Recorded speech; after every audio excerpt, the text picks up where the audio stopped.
Wow, can you imagine writing 35 to 40 books? This author does not have to imagine it. Stephen McCutchan is prolific, to say the least. He joins us on Author's Corner. His book, Shock and Awe, How the Church Could End Racism in the United States. And boy, is that an important conversation to have. And he knows what he's talking about based so much on his background, what he experienced. And you're going to have a real treat here getting a chance to hear this author on America Tonight with me, Kate Delaney. Stephen, thanks for coming on. Thank you for having me. Let's talk about your background first so people understand that the years that you spent with the Presbyterian Church, where you were, the different churches, and how this whole thing evolved. All right.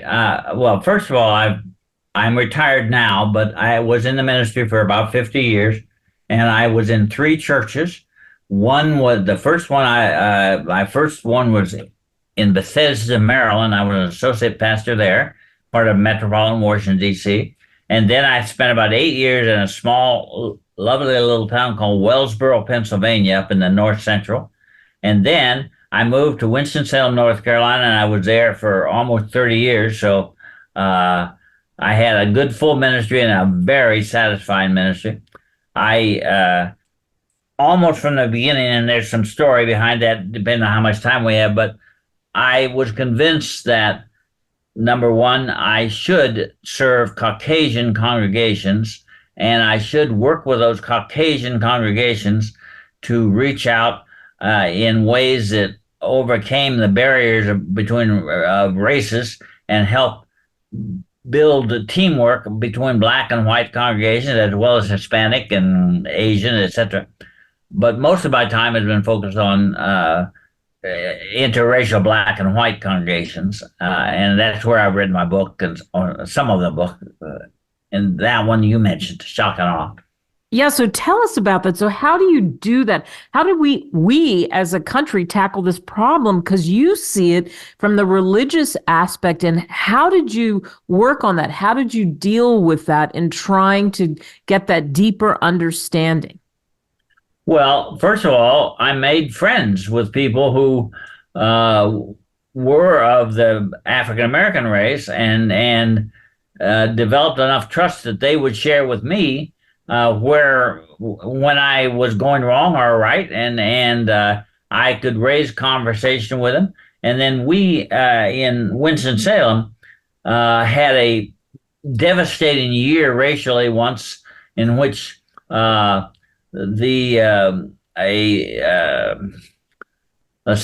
out with the police arresting a white woman, black woman who was on drugs, and they gagged her and shoved her in their cell, which apparently they wanted her to sleep it off, and that was the way they did it. But she choked and died.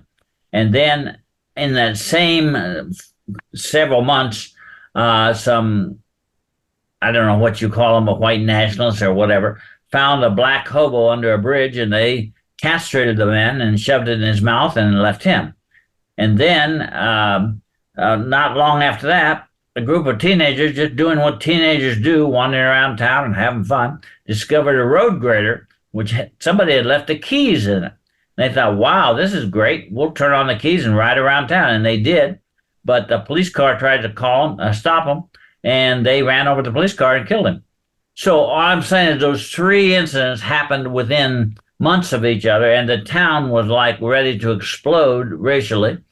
And so I got together with two of my friends who were black pastors, and we had lunch. You can refer to it later, but I wrote a little book called Let's Have Lunch. It's 20 years of that, what happened from there. But what we said was, we can't save the whole world by doing particular things, but we can certainly act as churches with integrity.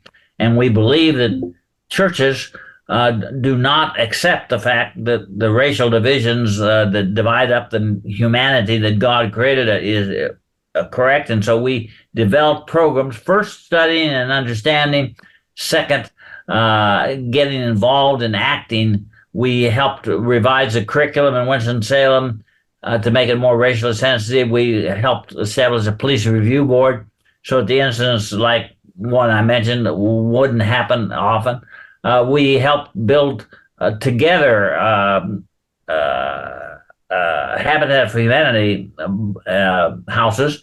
In fact, we built and expanded beyond the race. We built the first interracial, interfaith habitat house in the country or in the world, actually. Got an award for it because we brought people together. And when they got together, they learned to listen to each other and learned to care for each other and began to look beyond the rumors and the divisive fears and grow together and benefit from it. One of the things I think is true of white congregations is that they are deprived too when they enter into the society, even if they don't do anything mean, they just participate in a segregated society, and so they lose the benefit of the diversity which God created, I believe, and therefore they're poorer for it, even as African Americans or Hispanics or Asians or whatever lose out too. We as a country have benefited vastly from immigrants coming into this country. They have, if you trace the history, they have advanced significantly things in this country, but you can't do that if you exclude each other. And so that's a long answer to a short question, but that's where I got involved in it. And I have found it very satisfying to listen to others. And I think part of the problem is that we don't learn to listen to each other. And so I developed different techniques to help people learn to listen better, get them together, and let them find out not only what people say, but what they feel.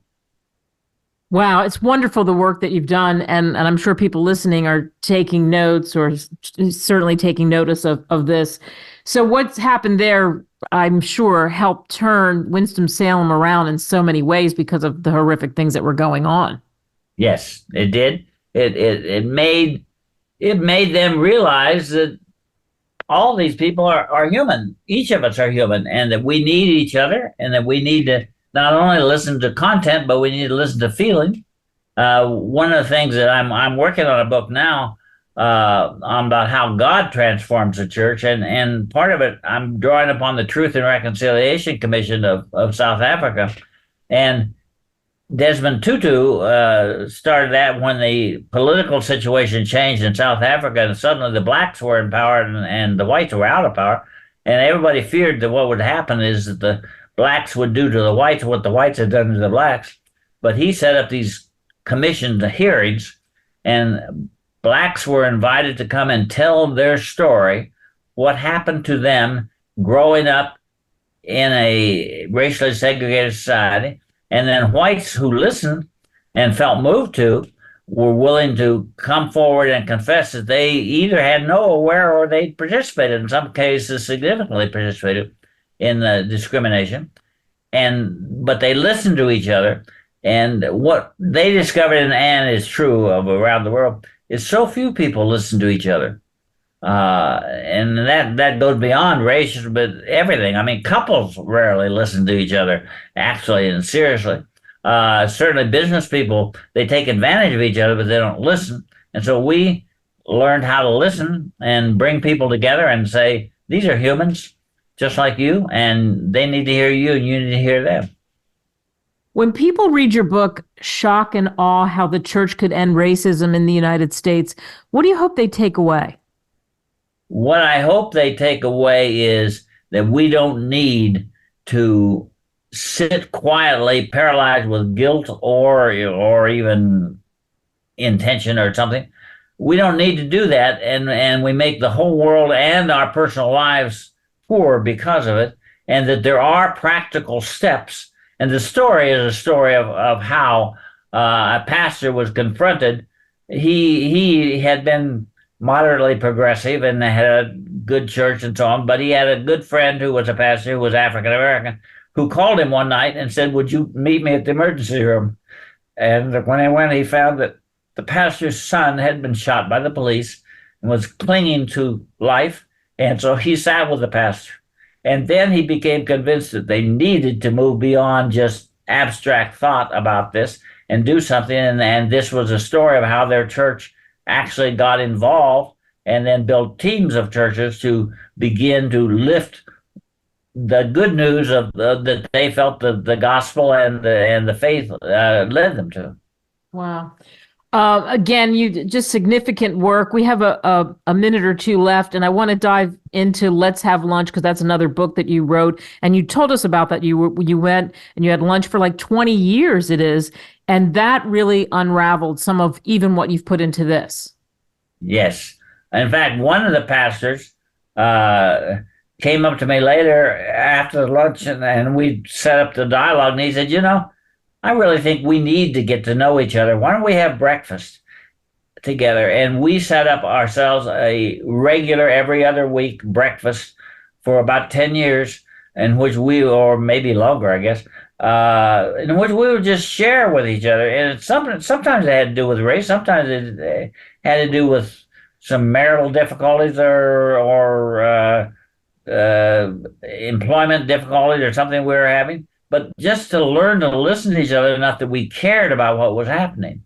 And that Let's Have Lunch is the 20 years. We had two ladies that came together in the first dialogue, and we went around the circle in the usual way as, who are you and so on. And they discovered that they had lived down the block from each other in the same town and never met each other. Wow. And not gone to school or anything. So they became fast friends and had a richer life because of it.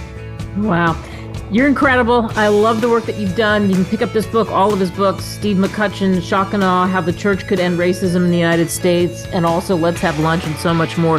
Thank you for coming on. You are welcome. Thank you for having me.